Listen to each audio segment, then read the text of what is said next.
CTV Edmonton, local breaking news with Evan Kenny. Good evening. The Alberta Union of Provincial Employees has served strike notice to Alberta Health Services. Thousands of nursing care workers, from licensed practical nurses to healthcare aides and operating room technicians, could hit the picket lines as soon as this weekend. CTV's Miriam Valdez-Carletti has more. The countdown is on for Alberta Health Services to reach a deal with the AUPE on behalf of more than 16,000 healthcare workers. After almost 20 months of bargaining, the employer had fallen short, far short of delivering what is needed and what is deserved. Without a deal, workers could start striking as soon as Saturday at 8:30 a.m.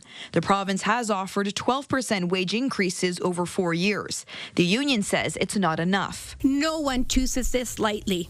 But we reached a point where we had no choice. We are aware of colleagues that are going to food banks and struggling to make it from paycheck to paycheck. The AUPE and AHS have been bargaining for nearly 20 months. Earlier this month, members voted 98% in favor of a strike. The strike would be on a rotating schedule, with 20% of members allowed to strike at a time. That's about 3,200 healthcare workers. This is a system that has been in crisis for a very long time, and it's definitely going to be felt. The union says some elective surgeries have already been cancelled. One Labour professor says there will be real day-to-day impacts, but Albertans shouldn't worry. There will be enough nurses on the job at any one time to ensure that people's lives will not be put at risk. The province says it's disappointed in the strike notice, and the union was offered a fair deal. I'm going to treat this 72-hour period like we're still at the table. They aren't actually striking yet, so encourage them to return to the table, and there's still time. Finance Minister Nate Horner says it's highly unlikely the province will use the Notwithstanding clause. Miriam Valdez-Carletti, CTV News, Edmonton. The Premier confirmed today a plan to allow doctors to work in both private and public health care. She says the dual practice surgery model is the answer to lengthy wait times. The province says this new model will allow surgeons to perform more operations each year by opening up more surgery times. Surgeons will soon be allowed to offer elective procedures paid for by patients or their insurance after they commit to a minimum number of publicly funded surgeries per year. Private surgeries will also have to take place outside of regular business hours. The province says currently publicly funded surgeries are limited to 1,000 a year. This would add 200 to 300 more private surgeries each year. We are increasing access to RRs, we're increasing funding to perform surgeries, and we're increasing the utilization of chartered surgical facilities to decant or take low-complexity, volume-capable surgeries out of hospitals so we can backfill them with more urgent and complex surgeries. It's not one or the other. Research group Fraser Institute agrees with this move, saying it is in line with many other countries with similar models. Let's be clear, we are already paying for world-class universal access healthcare. We're just not getting it right now. And part of the reason is there is no competitive option to show that you can deliver timely patient-focused services, to put that pressure on the public sector, and to allow some patients to leave the public queue, seek care privately. One emergency room doctor CTV spoke with is not in favor of this new model. He says without hiring more staff, such as anesthesiologists and nurses, it's unclear who is going to help these doctors perform additional surgeries. He's also concerned about the number of doctors who will move to this model. You could have all the money in the world, truckloads of money, but you come into the emerge with a life-threatening condition and you need a surgeon or you need a gastroenterologist or you need a specialist right then and there to treat your condition, and they're not in the hospitals because they're all in the private streams, you'll die. And it won't matter how much money you have. The province says it will conduct several reviews to ensure things are running smoothly and make adjustments as needed. We have reached out to the province regarding staffing issues and have not heard back yet. The province is closing a supervised consumption site at the Royal Alexandra Hospital and replacing it with a recovery-focused clinic. The Royal Alex's supervised consumption site will close December 16th. The province says it will be replaced with a rapid access addiction medicine clinic operated by Recovery Alberta. Minister of Mental Health and Addictions, Rick Wilson, says a recovery response team will monitor the hospital campus and surrounding areas 24 hours a day. We are going to be out there on the streets helping people. We're going to have people 24/7. That was never there before. That's a brand new service that's going to be out there, and this is going to save lives. And I've seen it. It works. The province says the Royal Alex supervised consumption site saw limited use in comparison to the other two sites operating in the city. Wilson says more psychiatric beds will be added to the Royal Alex, which he says is a more appropriate use of the hospital. Alberta's Auditor General has found taxpayers lost more than $100 million when the province switched to private lab testing services. The Auditor General report finds major failures with oversight, records management, and financial analysis after the province signed a 15-year deal with Dynalife in 2022. The report also shows Alberta taxpayers spent $77 million in non-value-added costs and an additional $32 million when AHS terminated the contract. A non-value-added cost is when money is put towards an objective that is not achieved. Their objective was to outsource community lab services. They went through this whole exercise, spent the money, and they didn't achieve what they wanted to. So you didn't get the result you wanted for which you paid taxpayers' money. The Auditor General says he did not receive all the relevant information he requested, which could have impacted his findings. He's recommending in the future departments follow procurement processes and do an upfront analysis and for more detailed records management. A proposed referendum question on whether Alberta should leave Canada is now before the courts. The judge is tasked with determining whether the question violates the Constitution. CTV's Amanda Anderson reports. And from our perspective, this was an unnecessary delay in allowing to Albertans to have a discussion about this very important issue. That delay is in the form of a hearing underway in the Court of King's Bench this week to determine if his client's proposed referendum question violates the Constitution. He represents Mitch Sylvester with the Alberta Prosperity Project, who in July put forward the question, do you agree that the province of Alberta shall become a sovereign country and cease to be a province in Canada? We have a courtroom filled with over 20 lawyers, and everybody is arguing over what the meaning of the word proposal means and what the word contravene means. There are several interveners arguing the issue, including Counsel for Elections Alberta. It was the Chief Electoral Officer who referred the question to the courts. According to Alberta Citizen Initiative Act, proposed referendum questions must respect sections 1 through 35.1 of the Constitution Act. Rath has yet to argue his client's side. We just want to get on with gathering signatures and having a referendum on independence. Several lawyers representing different First Nations were also granted last-minute intervener status and will have until the beginning of December to submit their positions. Rath says a decision is expected before Christmas and doesn't expect the late submissions to impact that timeline. It's not legally binding, on the rest of the country. It doesn't automatically affect separation. It leads to the government of Alberta being able to seek those amendments with the rest of the partners in Confederation, but it doesn't immediately cause anything to happen. Forever Canadian, a group that formed in opposition, says it's collected more than 450,000 signatures on the question of whether Alberta should stay in Canada. That citizen-led petition is in the process of being verified by Elections Alberta. If the Alberta Prosperity Project's question is approved, the group would have 4 months to collect 177,000 signatures to get the question to ballot. The hearing continues on Thursday. Amanda Anderson, CTV News, Edmonton. The former independent candidate who challenged Pierre Poilievre in the Battle River Crowfoot by-election is pivoting to provincial politics. I fully intend on standing up for Albertans' rights. So watch me go. In a post on Facebook, Bonnie Critchley says she's joining the Alberta Party alongside independent MLAs Peter Guthrie and Scott Sinclair. That party wants to be called the Progressive Conservatives and is currently fighting the UCP in court over the name. Critchley came in second to Conservative leader Poilievre in last summer's by-election. She won 5,000 votes to Poilievre's 40,000. The Alberta government's use of the Notwithstanding clause twice in the last few weeks has spurred conversations on how other provinces using it have fared. Both Saskatchewan and Quebec have cases before the Supreme Court centered around those governments' uses of the clause. CTV's Gates Warren has more. The province says its multiple uses of the Notwithstanding clause is meant to protect children. It was used last month to stop a province-wide teacher strike and is now being used to protect a trio of trans laws. These lawsuits could take years to resolve, including possible appeals to the Supreme Court. A similar situation is happening next door in Saskatchewan.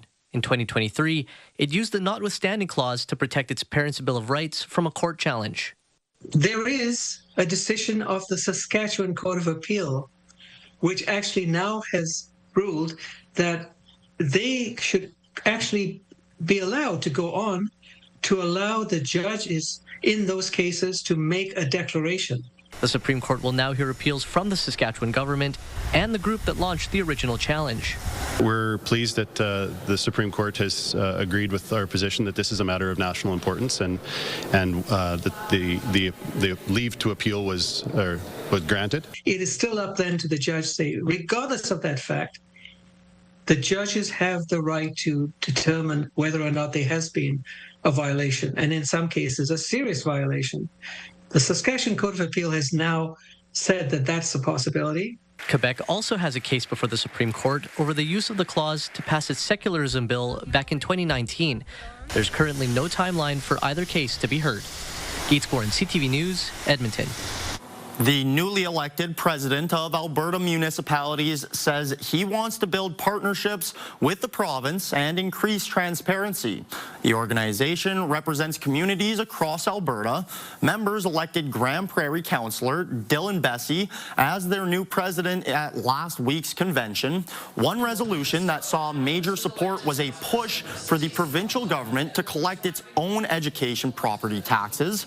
Bessie says it's about having more transparency around where tax increases are coming from. Over the next 3 years, the province is going to be collecting about $1 billion more in property taxes than it already is. It's a 14% increase we're seeing this year, a 10% increase next year to provincial property taxes. And our members really want to make sure that Albertans understand where those tax increases are coming from and what level of government is responsible for what when it impacts their pocketbooks. Alberta Municipalities recently launched its Property Tax Reimagine campaign. It aims to help Albertans understand the breakdown of municipal costs and what may drive property tax bills up. A Southside City Councillor says widening 41st Avenue Southwest should be a priority as that area of Edmonton continues to grow. Instead, a different commuter route is getting attention first. Neighborhood developers are required to upgrade certain major roads as new communities take shape. None are obligated to widen the 41st Avenue until land to the south is developed, and there are no plans to do so. Today, Council approved a standard rezoning for land that will become the new Kendall neighborhood in the southwest. That plan will see part of Ellerslie Road widen. New Councillor John Morgan wants to see 41st Avenue twinned from Calgary Trail to 170th Street. He'd like developers to pitch in. We have another community that is going to be abutting that avenue and using that road eventually, and no plans as yet to widen 41 Ave. Developers will pay to add one extra eastbound lane between Allard and the QE2. That work is expected sometime in the next 2 years. Any widening beyond that is the city's responsibility. Morgan plans to pitch the project in the next budget. Dozens gathered at City Hall today for the official proclamation of Métis Week. The event featured cultural performances and traditional music. Mayor Andrew Knack and other dignitaries were in attendance. Métis Week happens annually around November 16th, the day Métis leader Louis Riel was executed 140 years ago. Knack acknowledged the need to always consider reconciliation in decision-making. The work of ensuring Métis voices, knowledge, and lived experiences are not just acknowledged, but truly shape the future of Edmonton. Some upcoming Métis Week events include a youth open house tomorrow, a gathering with Métis Housing Friday, and a gala Saturday. The city is removing some elm trees in North Edmonton after another tree tested positive for Dutch elm disease. The infected tree was found in Glengarry. It's the second tree to test positive this year. In July, a sick tree was found near Alberta Avenue. In total, 7 trees have tested positive since the deadly fungal disease was discovered last August. The city says containing the spread is a community effort. It's asking you to avoid bringing firewood to Edmonton from other areas and to prune dead and dying branches from October to March. The city says elmwood must be disposed of immediately at the Edmonton Waste Management Centre. Coming up next, a continuation of the crime tapes. The defense of the small-town doctor accused of killing another. Instead, we heard our father was alive. What a cruel, what a ridiculous thing to say. Good evening, folks. It was a warm and sunny day today, and we're expecting those warm temperatures to stick around right through to the end of the weekend. Still looks like some snow and a big cool down starts early next week, though. We'll have those details in just a few minutes. Programming brought to you by James H. Brown Injury Lawyers, the heavy hitters of injury law.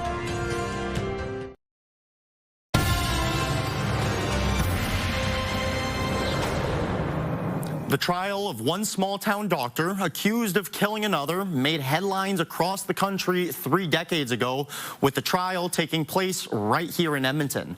As CTV's David Awasik reports in Part 2 of our Look Back, the case had nearly everything: a bloody crime scene, a DNA match. All that was missing was a body. Here now, the continuation of that story from the crime tapes.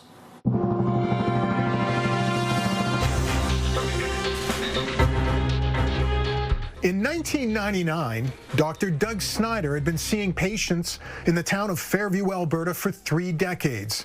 He was very well known and well liked.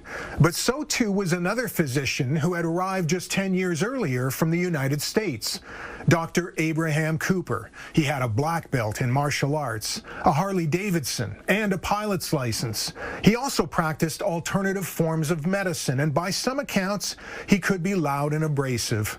Cooper was professionally and personally at odds with Snyder and 2 other physicians. On May 5th, 1999, these 2 doctors were to meet with plans to settle a lawsuit. And while the Crown had plenty of evidence that Snyder was killed at that meeting, the defense came back with a theory of its own, that Snyder was still alive. Here now, more from that case on the crime tapes. In October of 2000, an Edmonton jury took little more than a day to find Dr. Abraham Cooper guilty of killing fellow Fairview physician Dr. Doug Snyder. But Snyder's family found no reason for celebration. The family came looking for answers. We didn't receive anything.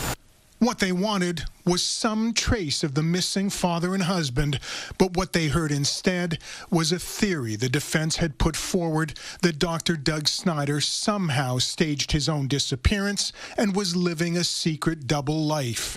This after 2 truckers testified a chatty man they encountered in BC looked remarkably like Snyder days after the Crown's contention that Dr. Abraham Cooper had killed him. Instead, we heard our father was alive. What a cruel, what a ridiculous thing to say. While the jury didn't buy it, there was a problem with the Crown's murder case. There was no body. Yet blood was everywhere, not only inside Cooper's office, but also evidence that large amounts of Snyder's blood pooled in the trunk of Cooper's car, then leaked out and sprayed the underside of Cooper's vehicle. Ultimately, with no one able to say exactly what happened in that office on that last night Dr. Snyder was seen alive. Mr. Anderson, why didn't you put your client on the stand? Well, decisions are made. In the end, the jury found Dr. Cooper guilty of manslaughter and not murder. My hopes are irrelevant. I indicted for first-degree murder. The jury convicted of manslaughter. This particular trial played a key role in how quickly Edmonton news audiences were able to view exhibits, especially during jury trials. CTV Edmonton stood before Madam Justice Joanne Veit and made application, a request for daily access to the exhibits shown to jurors.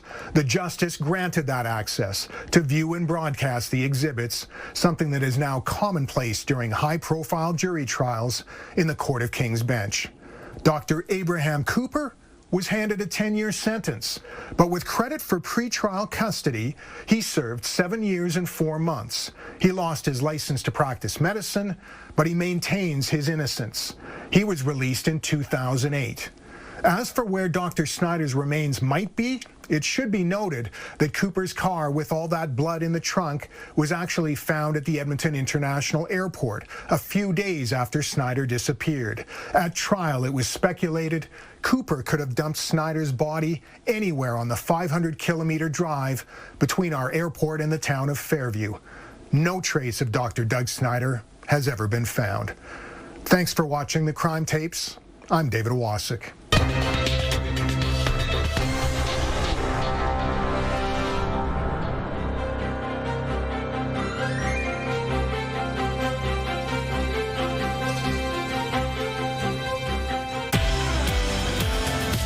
Thursday on Your Morning, artificial intelligence brings benefits and harms. We have the right and wrong ways to use the technology from a brain scientist. We'll see you at 6. Your Morning Edmonton, weekdays. Help us build a mountain of toys. Donate today at ctvedmonton.ca.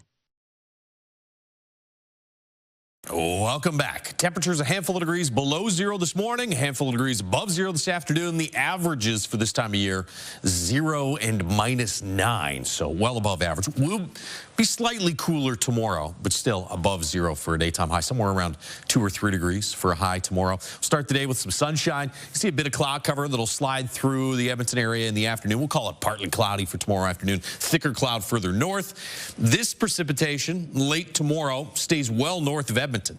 And I think most of this next one for Friday morning probably stays just north of Edmonton as well. This model has sort of the southern tip of this risk of precipitation pushing through early Friday morning. There's a much better chance that we'll see some wet snow and some freezing rain in northern Alberta. We'll keep an eye on this for early Friday morning in Edmonton. If that does hit us, could be some patchy freezing rain. We'll get some clearing, though, by Friday afternoon.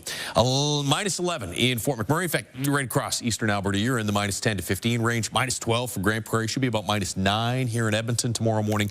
Daytime highs tomorrow stay below zero across the north. -2s in the Peace Country. -6 for Fort McMurray. You get south to Vegreville, Lloydminster, you're somewhere in the 0 to -2 range for a daytime high, while Red Deer and Jasper get 2 or 3 degrees above zero. We should be up to about 3 degrees tomorrow. Light wind. Be a chilly start to the day, though, at -9. Look at Friday, Saturday.